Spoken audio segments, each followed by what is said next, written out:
Olá, estudante do terceiro ano do ensino médio. Estamos mais uma vez juntos aqui, eu e você, professor Magno Andrade, professor de língua portuguesa, para finalizarmos o nosso terceiro bimestre. É isso mesmo, galera. A gente está terminando o terceiro bimestre desse ano de 2021. Isso é sinal de alegria, mas é sinal também que o quarto bimestre está chegando.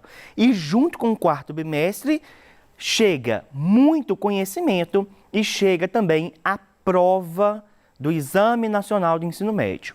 O Enem está cada vez mais próximo, então foca nos estudos para que você possa fazer uma boa prova em breve, beleza? Vamos lá!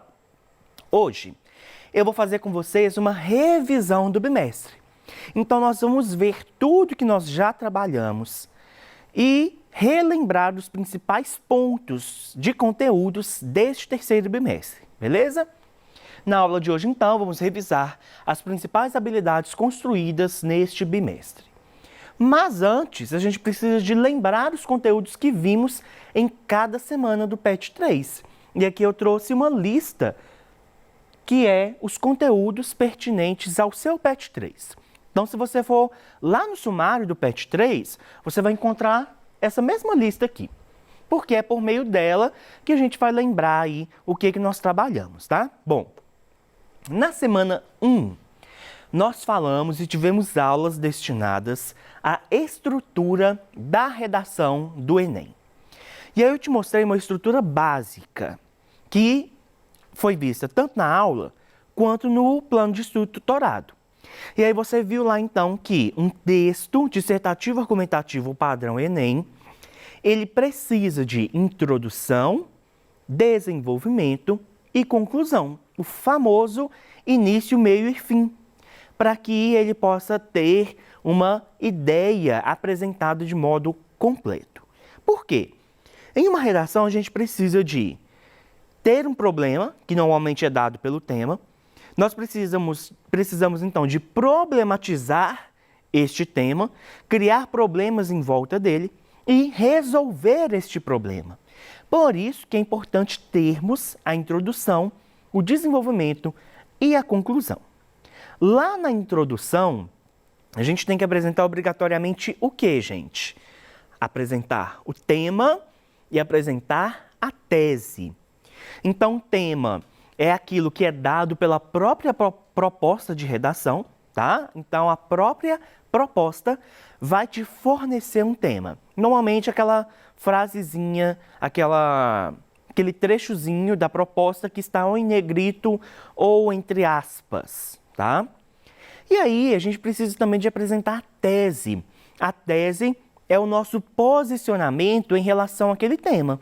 Então, existe o tema e existe o posicionamento do autor em relação ao tema, justamente a tese. Os dois precisam de ser apresentados na introdução do seu texto.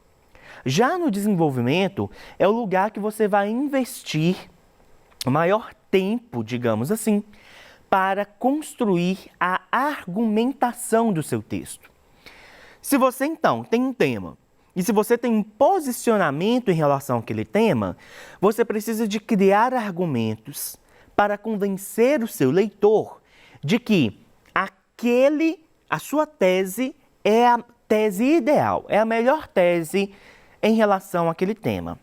É o famoso vender o peixe. Você precisa de vender o seu peixe, então, para convencer o seu leitor de que você está correto. E você faz isso por meio de argumentos, tá? E aí, lá no fim do texto, na conclusão, você retoma um pouquinho a tese e, normalmente, é na conclusão que a maioria dos candidatos e das candidatas no Exame Nacional do Ensino Médio apresentam a proposta de intervenção, que é, então, a proposta que você vai fazer para resolver aquele problema que você discutiu ao longo da sua introdução e do seu desenvolvimento. Beleza? Tudo isso nós veremos com mais detalhes e de forma mais profunda no quarto bimestre. Então, não sai de frente dessa tela, hein? Vamos ficar juntos para que você possa entender com mais detalhes cada uma dessas partes, beleza? Na semana 2 do seu PET, o conteúdo é leitura e interpretação na redação do Enem. E aí, nós tivemos 2 aulas referentes a isso. Na primeira aula, nós vimos a leitura e interpretação de frase-tema, ou seja, daquela frase, daquele trecho que consiste no tema da sua redação. Vimos que analisar a frase-tema é de suma importância, porque é por meio dessa análise que você vai saber exatamente o que a redação, o que a prova está pedindo. E aí você acaba com as chances de fugir do tema e tirar nota 0, ou de tangenciar o tema e diminuir muito a sua nota na competência 2, tá? E vimos também a importância da leitura e da interpretação dos textos motivadores. Porque, eu expliquei isso para vocês, nós não somos detentores de todo o conhecimento. Então, realmente é difícil para nós sabermos de tudo. Por isso existem os textos motivadores. Os textos motivadores estão ali para poder te inspirar, para poder te dar algumas informações, para poder te ajudar a construir o seu texto. E interpretá-los é muito importante para que, com o conhecimento que você adquirir por meio da leitura do texto, você consiga produzir uma boa redação. Beleza? Na semana 3, nós falamos sobre o uso de conectivos nos textos. E aí, nesta semana que está aí no PET de vocês, eu apresento como que você pode construir o seu texto e como que os conectivos são importantes para isso. O uso de conectivos, então, são aquelas palavrinhas, aquelas expressões que vão ligar um parágrafo no outro, que é o que a gente chama de conexão interparagrafal, e as palavrinhas e expressões que ligam uma frase na outra, que é a conexão intraparagrafal. E aí nós falamos também muito sobre a competência 4, porque é na competência 4 que é avaliado o uso de mecanismos linguísticos para a construção da argumentação, justamente o uso de conectivos, beleza? Na semana 4, nós falamos sobre realismo e naturalismo. Então, eu apresentei para vocês as principais características pertinentes ao realismo e ao naturalismo, que são 2 escolas literárias diferentes, mas que conviviam, que eram contemporâneas. E aí, na semana 5, nós falamos sobre repertório sociocultural. Até que eu apresentei para vocês aquele mapa mundi cheio de palavras que a gente até retomou na aula anterior, vocês lembram? E aí no repertório sociocultural, então, nós falamos como que você pode utilizar do seu conhecimento de mundo dentro da sua redação. E finalizamos então o PET com algumas atividades de interpretação de textos. Bom, para revisar, nós iremos analisar um texto padrão Enem. Então, nós vamos fazer a leitura do tema, dos textos motivadores e de uma redação do Enem. E, por meio disso, nós vamos conseguir revisar a maioria das coisas que a gente conversou ao longo desse bimestre, tá? Vamos lá. A proposta de redação é a seguinte.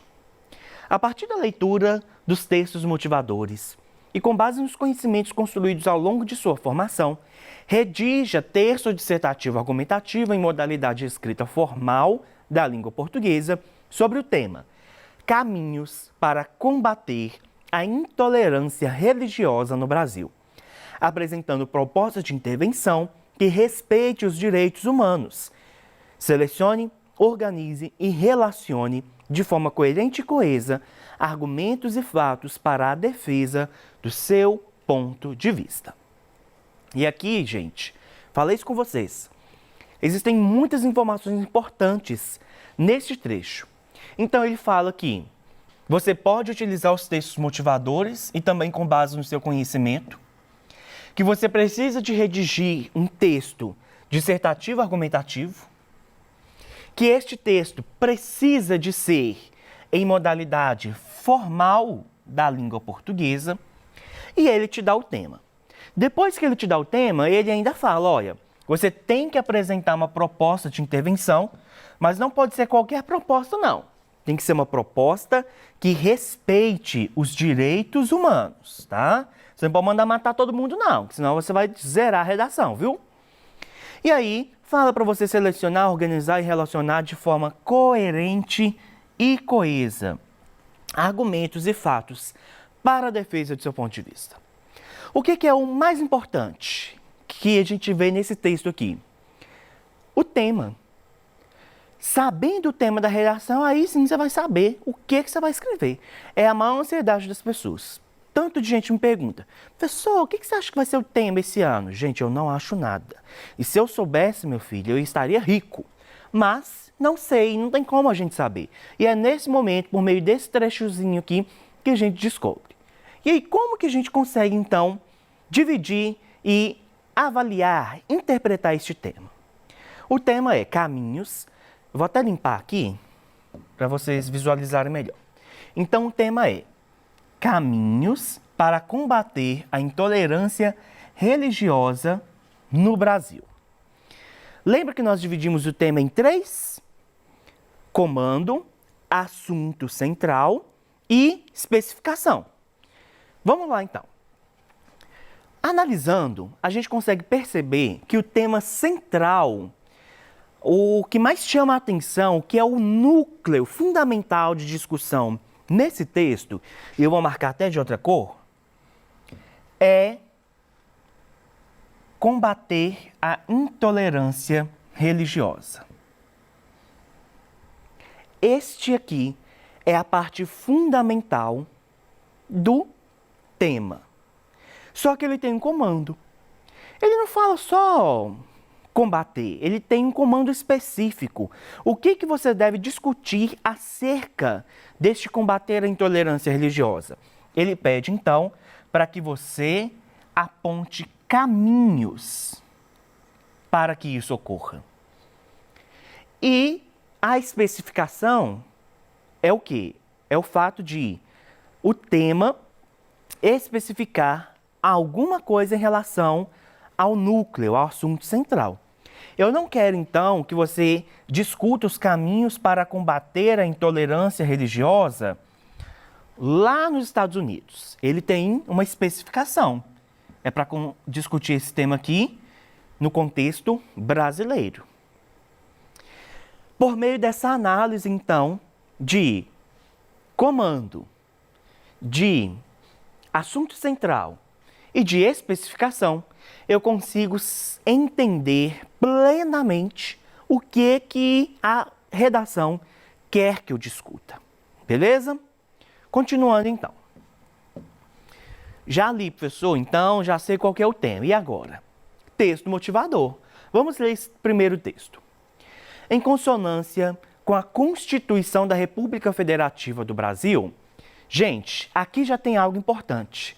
Lembra que eu falei que a gente tem que ir riscando, apontando ali as coisas importantes que a gente acha nos textos motivadores?